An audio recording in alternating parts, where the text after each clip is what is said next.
11 ಸೀಸನ್ಗಳನ್ನ ಮುಗಿಸಿ 12ನೇ ಸೀಸನ್ ಈ ವರ್ಷ.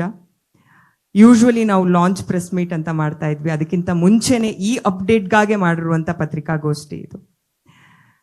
ಆ ಥರದ್ದು ಒಂದು ಅಪ್ಡೇಟ್ ಕೊಟ್ಟ ಮೇಲೆ ಈ ಖುಷಿ ಅಪ್ಡೇಟ್ ನಾವು ಈ ವೇದಿಕೆಯಲ್ಲಿ ಕೊಟ್ಟಿದ್ದೀವಿ. ಅದರ ಬಗ್ಗೆ ನಿಮ್ಮ ಮೊದಲ ಅಭಿಪ್ರಾಯ ಮತ್ತು ಪ್ರತಿಕ್ರಿಯೆ? ಪ್ರತಿಕ್ರಿಯೆ ನಿಮ್ದಿರ್ಬೇಕು, ಅಭಿಪ್ರಾಯ ನಿಮ್ದಿರ್ಬೇಕು. ನಾನು ಬಂದು ಕೂತ್ಕೋತೀನಿ, ನಂದೇನಿದೆ.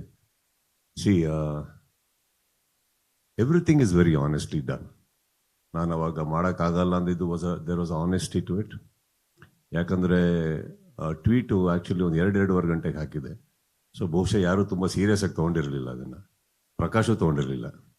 ಮೋಸ್ಟ್ಲಿ ಅವ್ರು one of the day mostly ನಾನು ಚಕ್ರಿ ಎಲ್ಲ ಕೂತು ಪಾರ್ಟಿ ಮಾಡಿದಾಗ ಹಾಕಿರೋ ಟ್ವೀಟ್ ಅನ್ಕೊಂಬಿಟ್ಟಿದ್ದಾರೆ. ಅದು ಹಾಗಿರಲಿಲ್ಲ. So there was an honesty to it.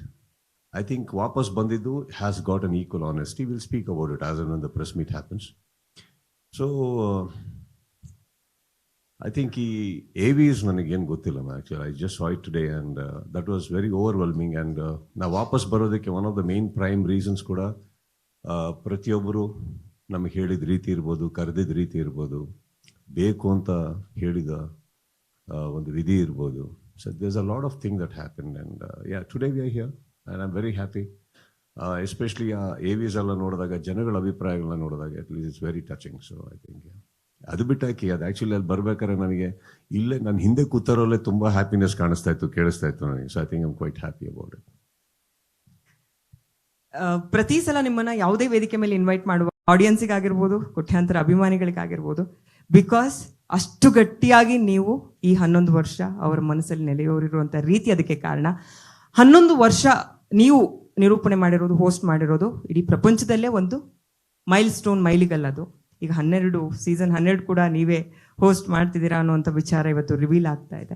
ಇದನ್ನು ನೀವು ಹೆಂಗೆ ಡಿಫೈನ್ ಮಾಡ್ತೀರಾ ಸರ್? ಬಿಕಾಸ್ ಒಂದು ಕಾರ್ಯಕ್ರಮ ಮೂಲಕ ನೀವು ಇಡೀ ಕನ್ನಡಿಗರು, ಕನ್ನಡ ಭಾಷೆ ಇದೆಲ್ಲವನ್ನ ನೀವು ತಲುಪಿದಂಥ ರೀತಿ ಇದೆಯಲ್ಲ, ಅದು ಪದಗಳಿಗೆ ನಿಲ್ಕೋದು ಕಷ್ಟ. ಸೊ ಅದನ್ನು ನೀವು ಹೆಂಗೆ ಡಿಫೈನ್ ಮಾಡ್ಬೋದು ಅಂತ? ಸೀಸನ್ ಎಂಡಲ್ಲಿ ನಿಮಗೆ ಒಂದು ಶಾಕ್ ಕೊಟ್ಟೆ ಅಂತ ಹೇಳಿದ್ರಿ. ನೋ ಸೀಸನ್ ಬಿಗಿನಿಂಗಲ್ಲೇ ಕೊಟ್ಟಿದ್ದೆ ನಾನು. ಸೀಸನ್ ಎಂಡಲ್ಲಿ ರೀಕನ್ಫರ್ಮ್ ಮಾಡಿದೆ. ಅಂದರೆ ಅದು ಯಾವುದೋ ಪಾರ್ಟಿ ಮೂಡಲ್ಲಿ ಮಾಡಿ ಟ್ವೀಟ್ ಅಲ್ಲ, ಕರೆಕ್ಟಾಗೆ ಮಾಡಿದ್ದು ಅಂತ. ಅದಕ್ಕೆ ಸಾಯಂಕಾಲ ಹೊತ್ತ ಮಧ್ಯಾಹ್ನ ಹೊತ್ತ ಮಾಡಿದ್ದಾನೆ ಸೆಕೆಂಡ್ ಒನ್. ಸೊ ಅದು ಅಲ್ಲೇ ಇತ್ತು actually. But I guess now one season 12 is happening,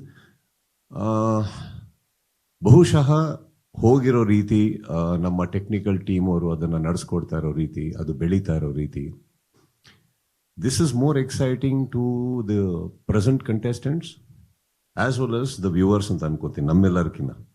C we did come back. I think Colors ಆಗಲಿ, ವೈಕಾಮ್, ಎಂಡಮಾಲ್, ನಾವು we did collaborate because it is exciting to us. It is exciting to the audiences. So ಅವರು ಅದನ್ನು ನೋಡ್ತಾ ಇರೋ ರೀತಿ. So ಬಹುಶಃ this adds on the way it is grown over the last, at least over the last 2 to 3 years. I think the growth has been really big, huge and bigger leaps. ಯಾವುದೋ small leaps ಅಲ್ಲ ಗ್ರಾಫಲ್ಲಿ. So I think that way the contestants will be very happy. And ನನಗೆ ಗೊತ್ತಿರೋ ಹಾಗೆ ವೀಕ್ಷಕರಂತೂ ನಾನು ನೋಡ್ದಂಗಮ್ಮ, ಇದು ಒಂದು ತುಂಬ ದೊಡ್ಡಕ್ಕೆ ಯಾವುದೋ ಕಂಪೇರ್ ಅಂತ ಅನ್ಕೊಳಕ್ಕೆ ಹೋಗ್ಬೇಡಿ. ಬಟ್ ಒಂದು ಯಾವುದೋ ತುಂಬ ಒಂದು IPL ರೇಂಜಿಗೆ ನೋಡ್ತಾರೆ ಬಿಗ್ ಬಾಸ್ನ. ಒಂದು 3 ತಿಂಗಳು ಯಾವುದಕ್ಕೂ ತಲೆ ಹಾಕಲ್ಲ, ಆ ಥರ ನೋಡ್ತಾರೆ ಅಂದಾಗ I think it becomes our responsibility also to make it a better programme and bigger, much bigger to everybody. ಇವಾಗ ಅಲ್ಲಿ ನೀವು AVL ನೋಡಿದ್ರೆ ಪ್ರತಿಯೊಬ್ಬರು ಕಂಟೆಸ್ಟೆಂಟ್ಸು ದೇ ಆರ್ ಅವ್ರ ಎಕ್ಸ್ಪೀರಿಯನ್ಸಸ್ನ ನಾನಾ ರೀತಿಯಲ್ಲಿ ಹೇಳ್ಕೊಂಡ್ರು.